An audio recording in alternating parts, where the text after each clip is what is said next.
ಬೃಹತ್ ಪ್ರತಿಭಟನಾ ಮೆರವಣಿಗೆಯನ್ನು ಹಮ್ಮಿಕೊಳ್ಳಲಾಗಿದೆ.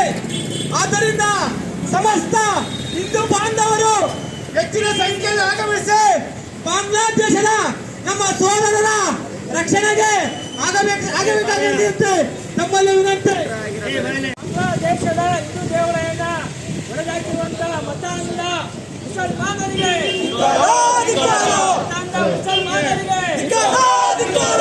ಬಾಂಗ್ಲಾದೇಶದ ಹಿಂದೂಗಳ ಸಾರ್ವಜನಿಕ ಆಸ್ತಿ ನಷ್ಟ ಮಾಡುತ್ತಿರುವ ಮತಾಂಧ ಮುಸಲ್ಮಾನರಿಗೆ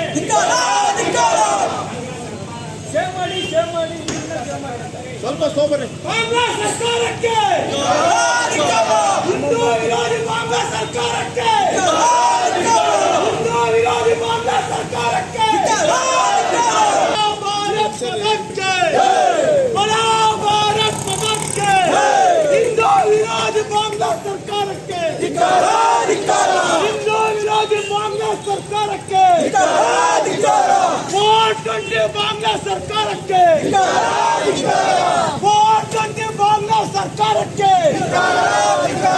ಹಿಂದೂ ವಿರೋಧಿ ಕಾಂಗ್ರೆಸ್ ಸರ್ಕಾರಕ್ಕೆ.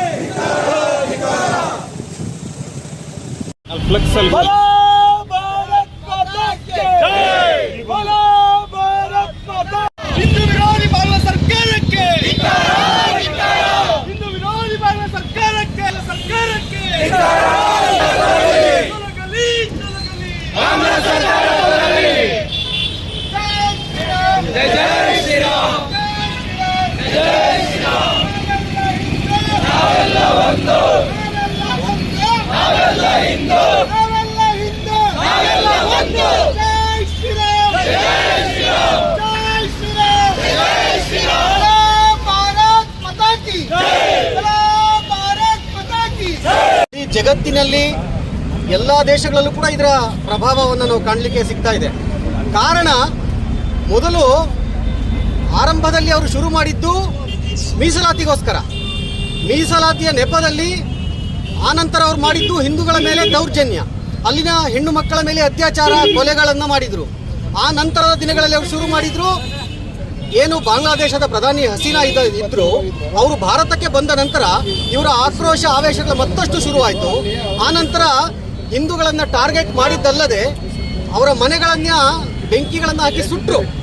ಮತ್ತು ಎಂತೆಂಥವ್ರನ್ನ ಸುಟ್ಟರು ಅಂತ ಕೇಳಿದ್ರೆ ಅಲ್ಲಿಯ ಪತ್ರಕರ್ತರನ್ನು ಬಿಡಲಿಲ್ಲ, ಹಿಂದೂಗಳನ್ನು ಒಂದು ರೀತಿಯ ಉದ್ಯಮಿಗಳನ್ನು ಕೂಡ ಬಿಡಲಿಲ್ಲ. ಎಲ್ಲ ರೀತಿಯಲ್ಲೂ ಕೂಡ ಅವರು ದಮನವನ್ನು ಮಾಡ್ತಾನೆ ಬಂದರು. ಜೊತೆಗೆ ಇವರು ಚಿನ್ಮಯ ಕೃಷ್ಣದಾಸ್, ಏನು ನಾವು ಇಸ್ಕಾನ್ ಸಂಸ್ಥೆ ಅಂತ ಹೇಳ್ತೀವಿ, ಅವರ ಚಿನ್ಮಯ ಕೃಷ್ಣದಾಸರ ಸಹಚರನ್ನು ಕೂಡ ಬಂಧನ ಮಾಡಿದ್ರು.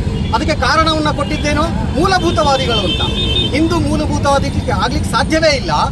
ಹಾಗಾಗಿ ಇವತ್ತು ಏನು ನಡೀತಾ ಇದೆ ಬಾಂಗ್ಲಾದೇಶದಲ್ಲಿ ಅದು ನಿಲ್ಲಬೇಕು.